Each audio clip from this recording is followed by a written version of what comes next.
رب کریم ہمارے ظاہر و باطن کو پاک کر دے، جو دشواریاں، بیماریاں، پریشانیاں اور آنے والے خدشات و آفات ہیں ان سب سے ہماری حفاظت فرما، ہماری جائز حاجات پوری فرما، ہمیں اسلام پر ثابت قدم رکھ اور ایمان پر ہمارا خاتمہ فرما۔ مایوس ہونا چھوڑ دیں، کیونکہ جو دروازے دنیا والوں کی تدبیر سے بند ہوتے ہیں ان سے بڑے دروازے اللہ رب العزت کے فضل سے کھلتے ہیں۔ ایسا کچھ نہیں جو رب سے پوشیدہ ہو، اور نہ ہی ایسا کچھ ہے جو اس کے اختیار میں نہ ہو۔ میں سب سے بہترین شخص وہ ہے جسے مشکل وقت میں آواز دینا آسان ہو، جن کے دلوں میں رحم، طبیعت میں سادگی، دوستی میں خلوص اور سوچوں میں سچائی ہے۔ ایسے انسانوں کا وجود اللہ کی طرف سے مخلوق کے لیے نعمت، رحمت اور عطیہ ہے۔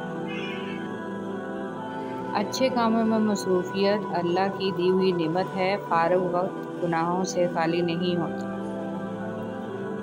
انسان کی یادداشت چاہے کسی چہرے کو محفوظ رکھے نہ رکھے، مگر اچھے برے سلوک اور اخلاق کو ضرور محفوظ رکھتی ہے۔ لہٰذا لوگوں کے ساتھ ایسا حسن سلوک اختیار کریں کہ جب جب آپ کسی کو یاد آئیں آپ کے لیے دل سے دعائیں نکلیں۔ بسم اللہ الرحمن الرحیم۔ جس مستقبل کے لیے ہم پریشان ہیں ہو سکتا ہے اس مستقبل میں ہم ہوں ہی نہ۔ ہم ایک ایسے معاشرے میں جی رہے ہیں جہاں صرف ایک چھوٹی سی غلط فہمی کو وجہ بنا کر سالوں کے تعلق پر پانی پھیر دیا جاتا ہے۔ اگر اللہ نے تمہارے دل میں کسی چیز کے لیے چاہت ڈالی ہے تو اس چاہت کو تم تک پہنچانے کے راستے بھی بنائے ہوں گے۔ دل تک چاہت پہنچ گئی ہے تو جلد نصیب تک بھی پہنچ جائے گی۔ غصہ کے وقت تھوڑا رک جائیں، غلطی کے وقت تھوڑا جھک جائیں، زندگی آسان ہو جائے گی۔ منتیں، مرادیں، خوشی، حاصل، لا حاصل، ملنا، بچھڑنا، سب کیفیات ایک وقت کے بعد بے معنی ہو جاتی ہیں۔ ایسا ہی ہے، اب کسی بھی بات، کسی بھی چیز سے فرق نہیں پڑتا۔ آج کل لوگ سمجھتے کم ہیں، سمجھاتے زیادہ ہیں، اسی لیے معاملے سلجھتے کم اور الجھتے زیادہ ہیں۔ جب تمہاری شادی ہوگی تمہیں شیطان ایک سبق پڑھائے گا، چلو بیوی کی اصلاح کرتے ہیں۔ یاد رکھو بیوی کی اصلاح نہیں کی جاتی، اسے عشق کیا جاتا ہے، اور عشق سے ہر قسم کی اصلاح ہو جاتی ہے۔ تم فتووں سے گھر چلاؤ گے تو اپنے گھر برباد کرو گے، محبت سے چلا کر دیکھو، ہمیشہ آباد رہے گا۔ سب کچھ پاس ہو کر بھی اگر بے سکونی ہے تو سمجھ لو تمہارا دل دنیاوی چیزیں نہیں چاہتا بلکہ وہ اللہ سے جڑنے کے لیے تڑپ رہا ہے۔ خود کو اللہ سے جوڑ لو، ہمیشہ کا سکون تمہارا مقدر بن جائے گا انشاءاللہ۔ زندگی کو بڑی بڑی خواہشوں کے پورا نہ ہونے پر افسوس کرنے میں ضائع مت کریں، چھوٹی چھوٹی چیزوں اور نعمتوں میں خوش رہنا سیکھیں، زندگی بہت خوبصورت لگے گی۔ یا اللہ پاک مجھے ان لوگوں کے شر سے بچا جو بظاہر میرے ہمدرد ہیں لیکن پوشیدہ طور پر مجھے نقصان اور تکلیف پہنچانے کے در پہ ہیں، آمین۔ احساس کا مر جانا۔ فاتحہ لوگوں کے مرنے پہ نہیں، احساس کے مرنے پہ پڑھنی چاہیے، کیونکہ لوگ مر جائیں تو صبر آ جاتا ہے، مگر احساس مر جائے تو معاشرہ مر جاتا ہے۔ انسان سب کچھ بھول جاتا ہے، بس اپنی بے قدری نہیں بھولتا۔ اے میرے اللہ مجھے ہمیشہ ایسی عزت اور ایسی خوشی سے بچا جو تیری نافرمانی اور تجھے ناراض کرنے سے حاصل ہو۔ پل صراط۔ غلطیاں انسانوں سے ہی ہوتی ہیں اور انسان ہی بھٹک جاتا ہے، مگر ہدایت بھی انسان ہی پاتا ہے، بشرط یہ کہ وہ ہدایت پانا چاہے، اپنے دل کو ایمان کے لیے کھول لے۔ سب سے ذلت آمیز بھیک مانگی ہوئی محبت ہے۔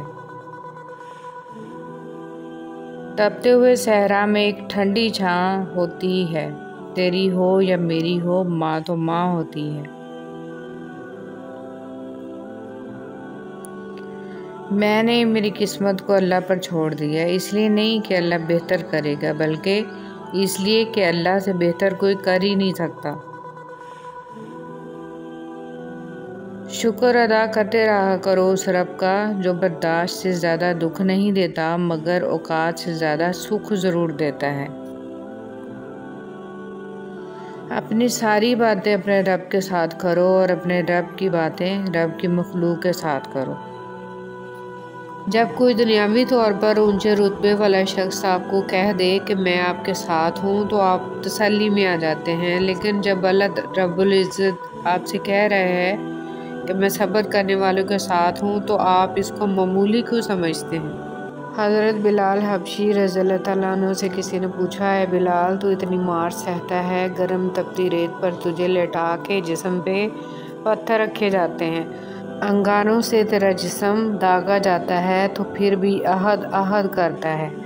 حضرت بلال رضی اللہ تعالیٰ عنہ نے فرمایا، جب تم مٹی کا پیالہ بھی خریدتے ہو نا تو اس کو بھی ٹھوک بجا کے چیک کرتے ہو کہ کچا ہے یا پکا۔ مجھے بھی میرا رب دیکھ رہا ہے کہ بلال اندر سے کچا ہے یا پکا۔ جب آپ کو ہر دوسرا شخص دشمن لگنے لگے، ایسی صورتحال میں اصل دشمن باہر نہیں آپ کے اندر ہوتا ہے، اور وہ ہے آپ کی منفی سوچ۔ حضرت علی رضی اللہ تعالیٰ عنہ نے فرمایا، تعجب ہے ان لوگوں پر جو نجات کا سبب اپنے پاس رکھنے کے باوجود بھی ہلاک ہو جائیں۔ پوچھا گیا وہ سبب کیا ہے؟ حضرت علی نے جواب دیا، توبہ و استغفار کرنا۔ کچھ نیکیاں ایسی بھی ہونی چاہیے جن کا اللہ کے سوا کوئی گواہ نہ ہو۔ معافیاں تو غلطیوں کی ہوتی ہیں، اذیتوں کا تو مکافات عمل ہوتا ہے۔ حضرت علی رضی اللہ تعالیٰ عنہ نے فرمایا، زندگی تھکا دینے والی چیز ہے، اور جب تم تھک جاؤ تو اپنے رب کو یاد کر لو، کیونکہ سکون تو صرف اللہ کے ذکر میں ہی ہے۔ مزاج کے خلاف بات پر مسکرا کر نظر انداز کر دینا لڑنے سے بہتر ہے۔